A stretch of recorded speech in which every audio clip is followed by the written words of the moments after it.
The wind cut like knives across the frozen plain. Snow fell in thick sheets, covering everything in white. The world was cold and empty and cruel, in a pit carved into the ice. 2 dragons lay dying. Their names were Cyrax and Vendra. They were Dracaran, a proud species of winged serpents that once ruled a dozen star systems. Their scales had been the color of fire and gold. Their wings had carried them across mountains and through storms. Their flames had burned hot enough to melt starship hulls. But that was before the Vorican came. The Vorican Empire conquered the Dracaran homeworld in a single brutal year. They killed the elders. They burned the nesting grounds. And for those who dared to fight back, they created special punishments.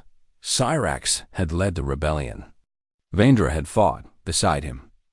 They were siblings, born from the same clutch, and they had sworn to free their people or die trying. They failed.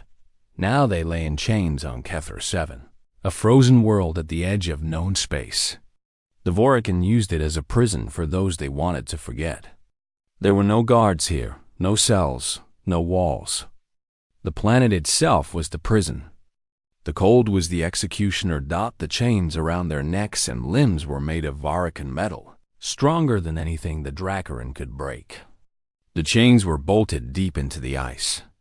They could not fly. They could not run. They could only lie there and wait for death. 3 cycles had passed. 3 long cycles of endless winter. Cyrax's wings were broken in 6 places. The bones had never healed right in the cold. His scales, once bright orange, were now dull and cracked. Frost had crept into the wounds and stayed there. He could no longer feel his tail. Vendra was worse. She was smaller than her brother, younger by several hatching seasons. The cold had taken more from her. She barely moved now. Her breathing was slow and shallow. Her eyes, once sharp and golden, were clouded with pain. Cyrax knew she would die soon. He knew he would follow. And in a way, he had made peace with it. At least they would die together. At least they would die free of the Vorican's torture chambers. The storm grew stronger. Cyrax curled his broken body around his sister, trying to give her what little warmth he had left. It was not much. His inner fire, the flame that all Dracaran carried in their chest, was nearly gone. The cold had almost killed it. He closed his eyes and waited for the end. Then Vendra spoke. "Brother," she whispered. Her voice was weak, barely louder than the wind. "Something moves." Cyrax opened his eyes. He looked in the direction his sister was facing, out across the white emptiness of the plain. At first he saw nothing. Just snow and ice and darkness. Then he saw it. A shape, small, moving slowly through the storm. It walked on 2 legs.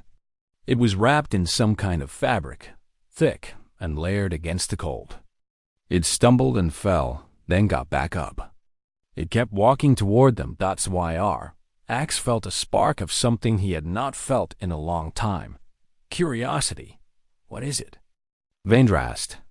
"I do not know," Cyrax replied. The shape came closer. It was smaller than any intelligent species Cyrax had ever seen. It was barely taller than one of his claws. It had no scales, no fur, no natural armor of any kind. Just that strange fabric wrapped around its body. How was it surviving the cold? How was it even walking? The shape reached the edge of the pit. It stopped and looked down at them. Cyrax saw its face. It was flat and soft, with 2 small eyes and a mouth that trembled from the cold. Its skin was a strange pinkish color, turning blue at the edges from the frost. It was clearly dying, just like them, but it did not run. It did not scream. It just looked at them with those small, strange eyes, and then it climbed down into the pit. Cyrax growled. It was a warning, a sound that had made warriors flee on a dozen worlds. But the creature only flinched. It did not run. It walked closer. It moved slowly, carefully, its hands held out in front of it.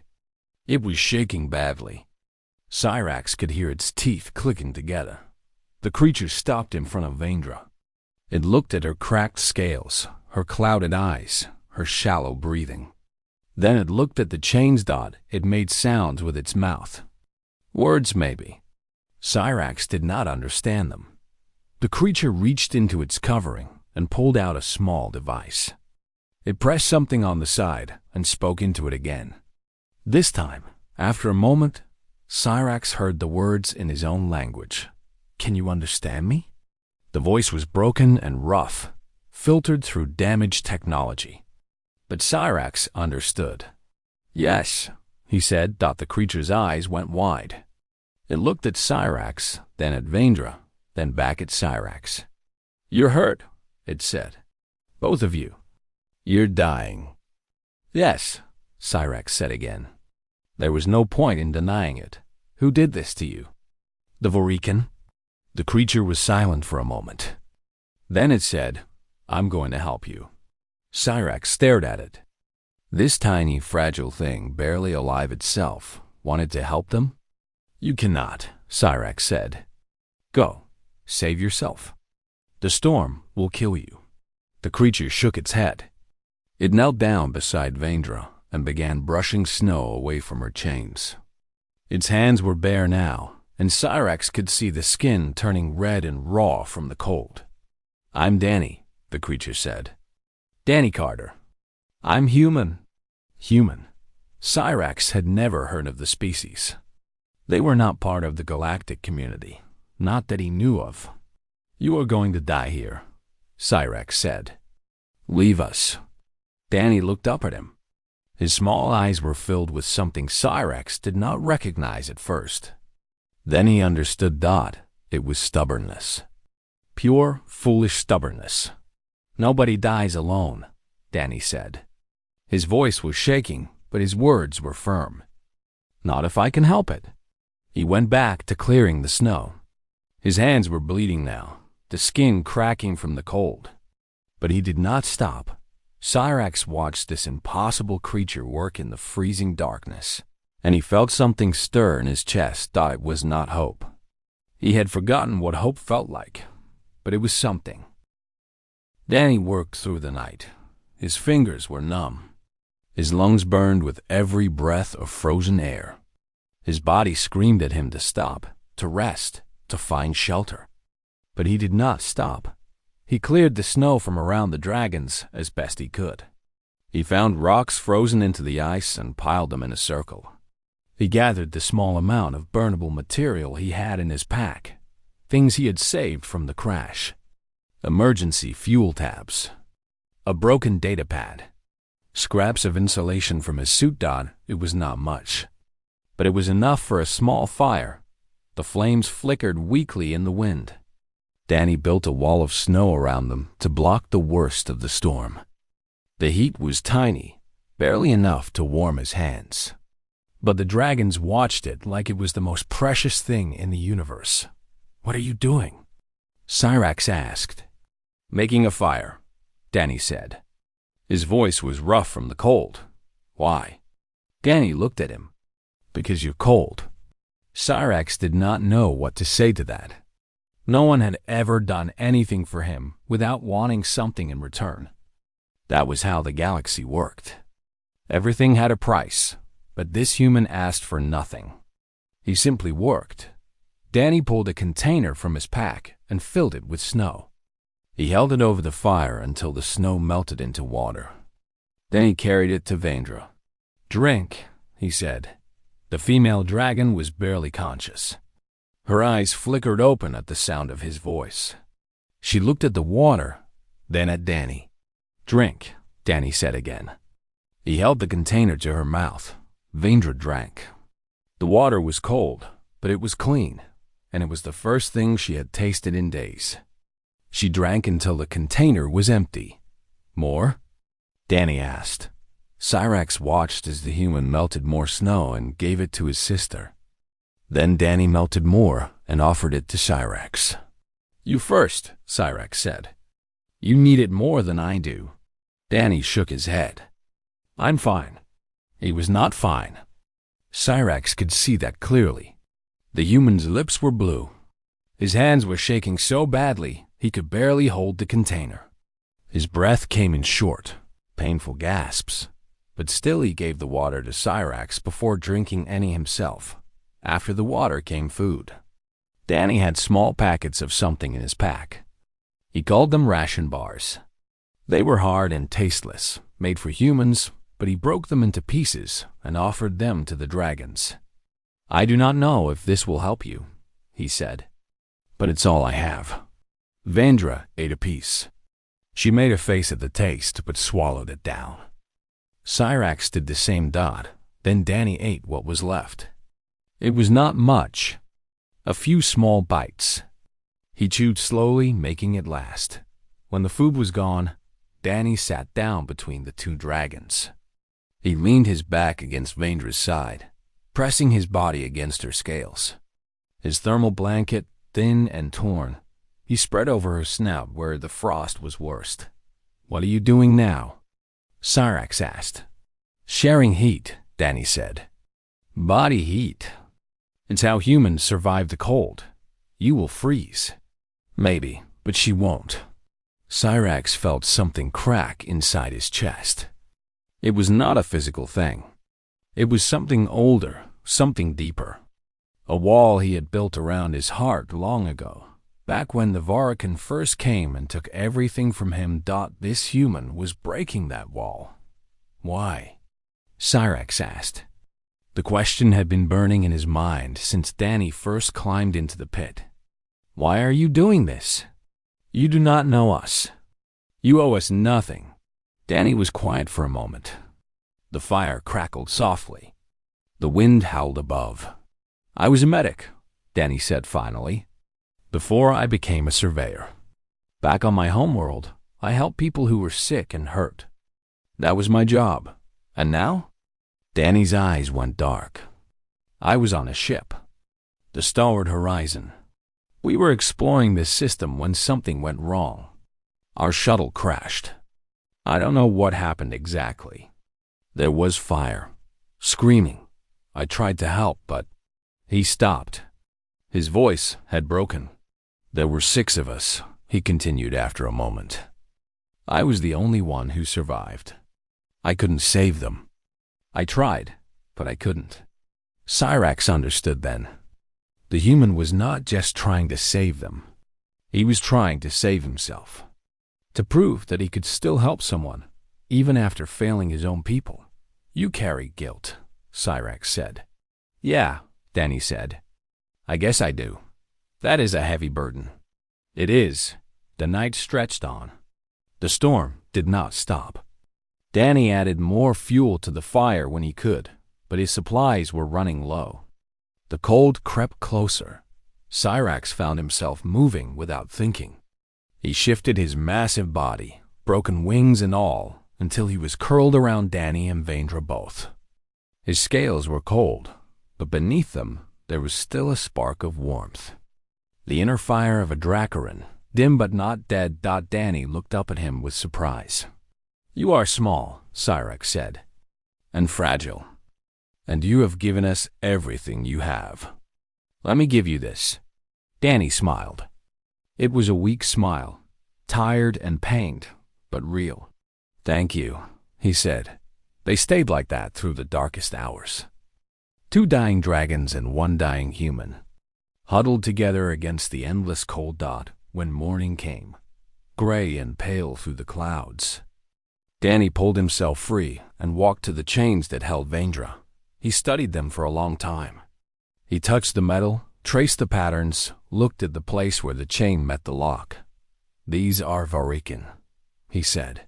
"Yes," Cyrax said. "They cannot be broken." Danny shook his head. "Everything can be broken. You just have to know how." He pulled out his damaged translator and began taking it apart. His fingers worked quickly despite the cold. "What are you doing?" Cyrax asked. Danny looked up at him, and there was something new in his eyes. Something bright and fierce. "I've seen these locks before," he said. "On a Varakan trading station, years ago. They have a weakness. Cyrax felt his heart begin to beat faster. I'm going to set you free, Danny said. Danny explained as he worked. The Vorican locks were clever. They read the life signs of the prisoner, the heartbeat, the body heat, the electrical signals of the brain. If the prisoner struggled or tried to escape, the locks sensed it and tightened.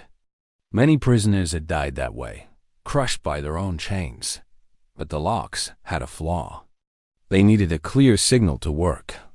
If the signal was confused or blocked, the locks would reset to a neutral state. And in that neutral state, they could be opened. I need to create a false signal, Danny said. He had taken apart his translator and was connecting wires to a small battery from his pack. Something that will make the lock think there's no prisoner at all. How? Cyrax asked. Danny held up a small piece of metal with wires attached. This will send out a pulse. It should scramble the lock sensors long enough for me to trigger the release. Should? Danny gave him a tired smile. I've never actually done this before. But the theory is sound. Cyrax did not know whether to be worried or impressed. This human was going to try to free them using scraps and hope.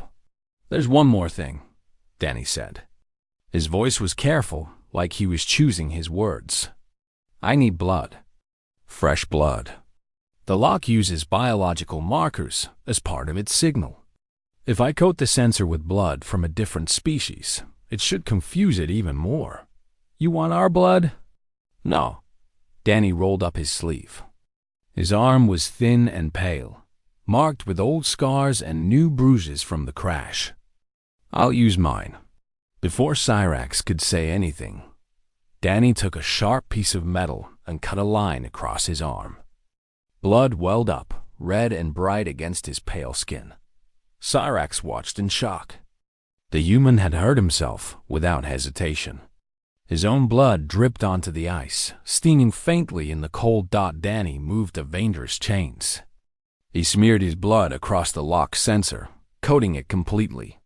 Then he attached his makeshift device and pressed the button. Nothing happened.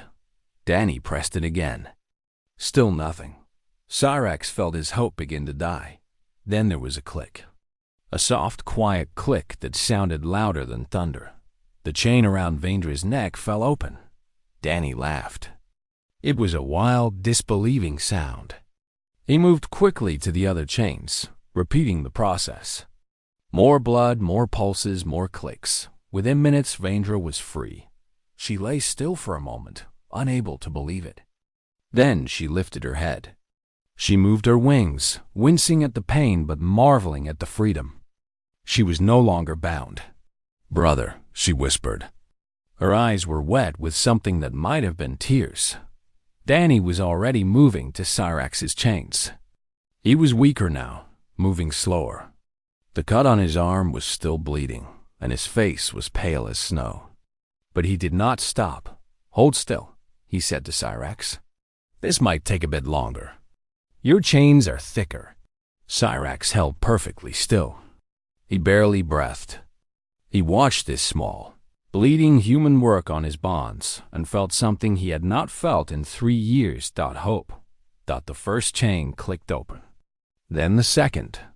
Then the third. When the last chain fell away, Cyrax stood for the first time since his capture.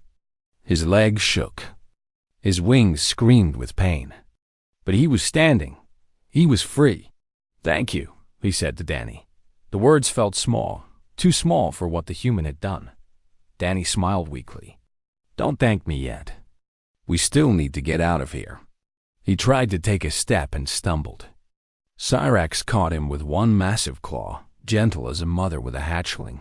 You have given too much, Cyrax said. I'm fine, Danny said. But his voice was faint, and his eyes were unfocused. Vandra moved to her brother's side. She looked down at the human cradled in Cyrax's claw, and her expression was one of wonder. He freed us, she said. This tiny creature freed us. Yes, Cyrax said. He did. That was when they heard the sound. It came from above. a low hum that cut through the wind. Cyrax looked up and saw a shape descending through the clouds. A ship. Small, armed, marked with Vorican symbols. A patrol. "They come to check on us," Cyrax said. His voice was bitter. "To make sure we are still dying properly. Can you fight?" Danny asked. He was trying to stand on his own, but his legs would not hold him. Cyrax tested his wings. Pain shot through them, sharp and blinding. He could not fly. He could barely move. "No," he admitted. "We are too weak." The ship was landing on the plain above the pit. Cyrax could see figures moving inside, Vorican soldiers preparing to disembark. Danny pulled himself out of Cyrax's grip. He stood on shaking legs and looked up at the ship. "Hide," he said. "What?" "Both of you hide. Get behind those rocks. Cover yourselves with snow. Don't move. Don't make a sound." Cyrax stared at him. "What are you going to do?" Danny looked at him with those strange, soft eyes. There was no fear in them, only determination. "I'm going to distract them," he said. "I'll lead them away from you. When they're gone, you run. Find shelter. Survive." "They will kill you," Ranger said. Her voice was shaking. "Maybe," Danny said. "But you'll be alive. That's what matters." He started walking toward the edge of the pit, toward the place where the Vorican soldiers would soon appear. "Human," Cyrax called out. Danny stopped but did not turn around. "Danny Carter," Cyrax said. "I will remember your name." Danny looked back over his shoulder and smiled. It was a sad smile, the smile of someone who had accepted what was coming. "Take care of your sister," he said. "She's lucky to have you." Then he climbed out of the pit and walked toward the enemy. Cyrax watched him go. This impossible creature, this human who had given everything for strangers.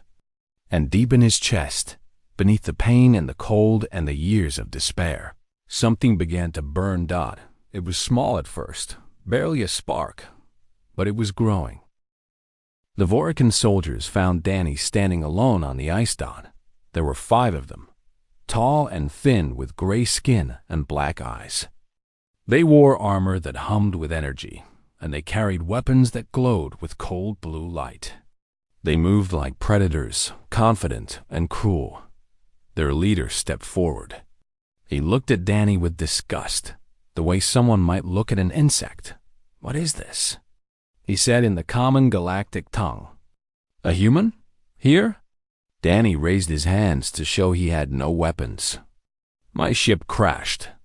I'm a surveyor. I was just looking for shelter." The leader studied him. "There is nothing on this world except prisoners. How did you get here?" "I told you. My ship crashed." The leader did not believe him. Danny could see it in his eyes. The Vorican stepped closer, and Danny had to fight the urge to step back. "Search him," the leader ordered. 2 soldiers grabbed Danny's arms. They were rough, their claws digging into his skin. They went through his pockets, his pack, everything he had. When they found the makeshift device he had used to open the chains, the leader's eyes narrowed. "What is this?" Danny said nothing. The leader looked past Danny toward the pit. His expression changed. "Check the prisoners," he ordered. 2 soldiers moved toward the pit. Danny felt his heart stop. "Wait," he said. "There's nothing down there. Just ice." The leader hit him.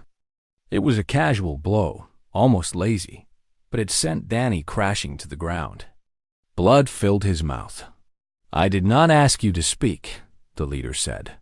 The soldiers reached the edge of the pit and looked down. For a long moment, they were silent. "Commander," one of them called out. "The prisoners are gone." The leader's face twisted with rage. He grabbed Danny by the throat and lifted him off the ground. "Where are they?" he demanded. "Where are the Dracarin?" Danny could not breathe. The Vorican's grip was crushing his windpipe. Stars danced at the edge of his vision. "I don't know what you're talking about," he gasped. The leader threw him down. Danny hit the ice hard, the impact driving the air from his lungs. "You freed them," the leader said. "I don't know how, but you freed them. You will tell me where they went, or you will die screaming." He gestured to his soldiers. "Begin." What followed was pain. More pain than Danny had ever felt in his life. The Vorrican were experts at hurting people. They knew exactly where to strike, how hard to hit, how to cause maximum suffering without killing. They beat Danny until he could not stand, until he could not see, until every breath was agony. But he did not speak. He thought of Cyrax and Vendra, hiding somewhere in the ice, finally free after 3 years of torture.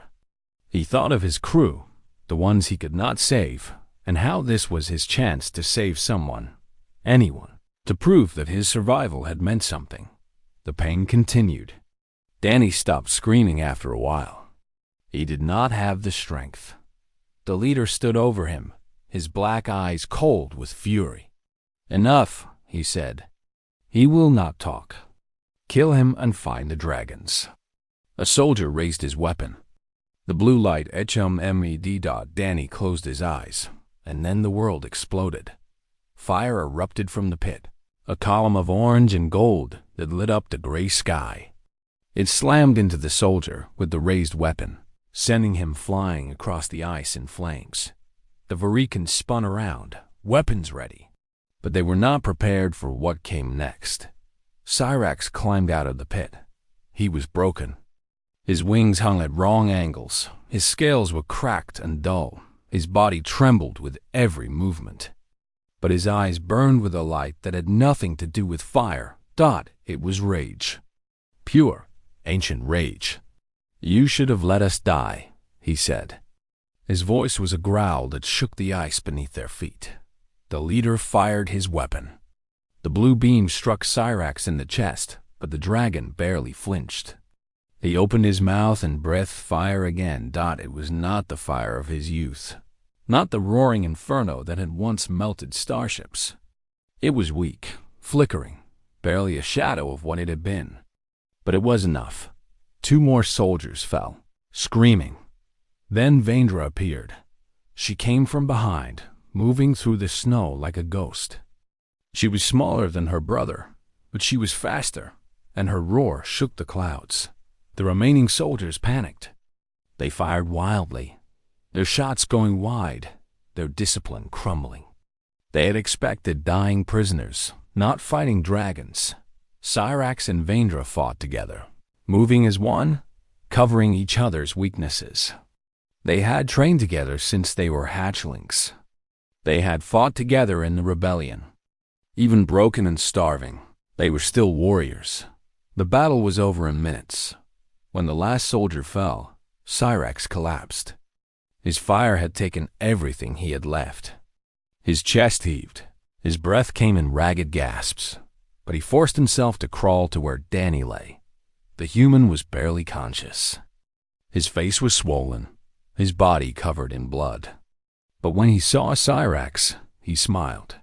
"You came back," Danny whispered. Cyrax lowered his head until his snout touched Danny's forehead. It was a gesture of respect among the Dracaran, reserved for the greatest of warriors. "You did not have to save us," Cyrax said. "You had nothing to gain." Danny's eyes were closing. His voice was fading. "Neither did you." "We are the same, then," Cyrax said. Danny did not answer. He had lost consciousness. Vendra approached, her eyes wet with tears. "Is he alive?" Cyrax listened carefully. He could hear the human's heart, faint but steady. "Yes," he said, "but not for long. He needs help. Real help. Where do we go?" Cyrax did not know. They were on a frozen world with no shelter, no food, no medicine. The human was dying in his claws. Then he saw it, a small device on Danny's wrist, blinking with a faint red light. "A beacon. His people," Cyrax said. "He said there was a ship. Maybe they are looking for him." Vendra looked at the beacon. "Will they come?" I do not know. Cyrax curled his body around Danny, shielding him from the wind. But we will keep him alive until they do. Vendra lay down beside her brother, adding her warmth to his. Two dragons who had been left to die, protecting the human who had refused to let them. The beacon blinked in the darkness, and somewhere in the stars, a ship changed course. The rescue ship found them 2 days later. Captain Lisa Monroe had been searching for Danny since the crash. She had not slept, had not rested, had refused to give up hope, even when her crew told her it was impossible. Danny was her friend, her colleague, part of her family, and the way that long space voyages made families of strangers. When the beacon signal finally came through, she pushed the engines harder than they were meant to go. The ship landed on Cathra 7 in the middle of another storm. Lisa led the rescue team herself, wrapped in thermal gear, fighting through wind and snow. She followed the beacon signal to a small hollow in the ice. What she found there made her stop and stare. Two massive creatures, scaled like ancient legends, lay curled together in the snow. Between them, barely visible, was a human figure. Danny. Lisa raised her weapon, her heart pounding. She had never seen creatures like these. They looked like dragons from old Earth stories, the kind parents told children before bed. But they were real, and they were huge, and they were wrapped around her friend. One of the creatures opened its eyes. Golden ancient eyes that held more intelligence than any animal should have. "Please," the creature said. Its voice was deep and rough, but the word was unmistakable. "Help him." Lisa's weapon wavered. "He saved us," the creature continued. "He freed us from chains. He gave us his food, his water, his warmth. He fought for us when we could not fight for ourselves. Please, help him." Lisa looked at Danny. He was pale, so pale, and he was not moving. But she could see his chest rising and falling with shallow breaths. He was alive. "We need medical now," she shouted into her communicator. "And stretchers, multiple, move." The next hours were chaos. Getting Danny back to the ship was difficult. Getting the dragons back was nearly impossible. They were too big, too heavy, too injured to walk on their own. It took the entire crew and every anti-gravity lift they had. But Lisa refused to leave them behind. "He would never forgive me," she said when her second officer questioned the decision. "And I would never forgive myself." On the ship, the medical team worked on Danny first. His injuries were severe. Internal bleeding, broken ribs, frostbite on his hands and feet. The doctor said it was a miracle he was alive. Then they turned to the dragons. They did not know how to treat Dracarin. No human did. But they tried anyway, using what little information they could find in the galactic databases, making guesses, taking risks. The dragons guided them when they could, explaining how their bodies worked, what medicines might help. It took weeks. Danny woke up on the 8th day. The first thing he asked about was the dragons. "They're alive," Lisa told him. "They're healing. Because of you." Danny closed his eyes and smiled. For the first time since the crash, he felt at peace. The news spread quickly. A human surveyor, alone on a frozen prison world, had freed 2 Dracarin prisoners and saved their lives. The Dracarin were a proud species, warriors and conquerors once, humbled by the Vorican but never broken. And they had been saved by a single human who had nothing but his own 2 hands. The Galactic Council requested a formal statement. SYRX gave it. He stood before the assembled representatives of 100 species, his wings still bandaged but his voice strong. Vendra stood beside him, her scales finally beginning to regain their shine. "My people were conquered by the Vorican," Cyrax said. "We were chained, tortured, left to die on a frozen world. We had given up hope. We were ready to die." He paused, letting the silence stretch. Then a human came. A small, fragile creature from a world we had never heard of. He was dying too. He had lost everything. But instead of saving himself, he chose to save us. Cyrax looked out at the council, his golden eyes burning. He gave us his food when he was starving. He gave us his warmth when he was freezing. He broke our chains with scraps and blood. And when the Vorican came, he walked out to face them alone, knowing they would kill him, just to give us a chance to escape. The chamber was silent. I have lived a long time, Cyrax continued. I have seen many species. Warriors, conquerors, cowards, kings. But I have never seen anything like that human. I have never seen such courage in such a small body. Such compassion in such a cold universe? He bowed his head. The Dracarin owe humanity a debt we can never repay. From this day forward, we stand with them. Their enemies are our enemies. Their friends are our friends. This is not politics. This is not strategy. This is honor. Vendra stepped forward. There is a word in our language, she said. Vethkora. It means the fire of the protector. It is the fire that burns when you fight for someone other than yourself. When you risk everything for a stranger. She looked at the council. Danny Carter has Vethkora. His species has Vethkora. We were wrong to ignore them. We were wrong to think them weak. The council erupted in murmurs and whispers. The representatives talked among themselves, debating, arguing, reassessing everything they thought they knew about the small species from the edge of the galaxy. Danny was given a medal. He said he did not deserve it. The council gave it to him anyway, but the real moment came later. Months after everything had healed, Danny traveled to the Dracarin homeworld as an honored guest. It was a beautiful world, covered in mountains and forests, scarred by war but slowly recovering. The Dracarin who had survived the Vorican occupation came out to see him, thousands of them, filling the streets and the skies. Cyrax and Vendra met him at the landing pad. Their wings had healed. Their scales gleamed in the sunlight, orange and gold and red, like living fire. They were magnificent, the way they were meant to be. Vendra lowered her massive head until her snout was level with Danny's face. Among our people, she said, you are now kin.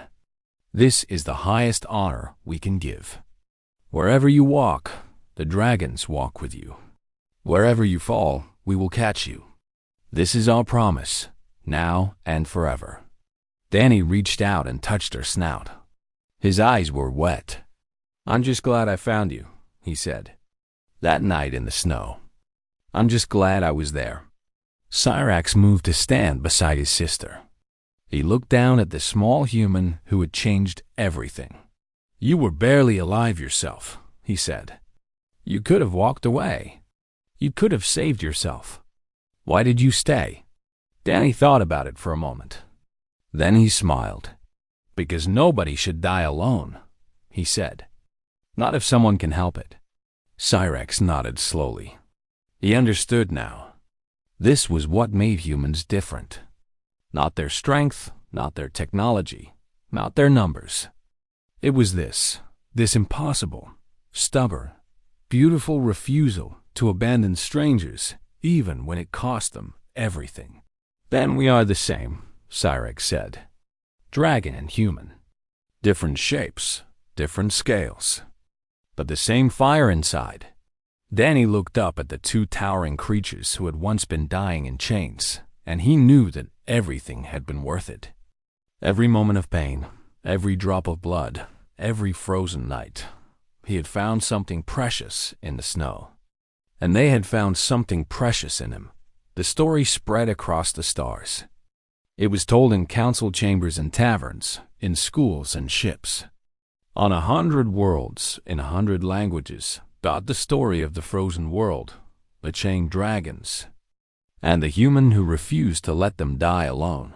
And whenever someone asked what made humans special, the answer was always the same, not their strength, not their numbers, their hearts.